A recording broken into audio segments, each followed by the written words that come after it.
అనకాపల్లి జిల్లా మాడుగుల నియోజకవర్గం కేకోటపాడు మండలం కేకోటపాడు గ్రామం మాడుగుల శాసనసభ్యులు శ్రీ బండారు సత్యనారాయణ మూర్తి గారు ఆధ్వర్యంలో కేకోటపాడు రైతు సేవా కేంద్రంలో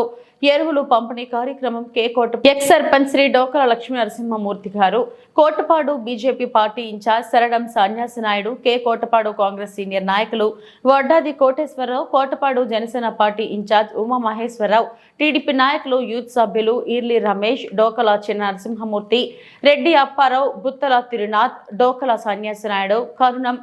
మొల్లి పోతురాజు, పల్లా ముసలినాయుడు, మొల్లి గంగునాయుడు, రొంగల చిరంజీవి, బండారు ప్రవీణ్ పైలా, గంగునాయుడు, రంగలి రామానాయుడు, భూపతి శ్రీనివాసరావు, భూపతి త్రినాథ్, మంగళగిరి అప్పారావు ఈ కార్యక్రమంలో పాల్గొన్నారు.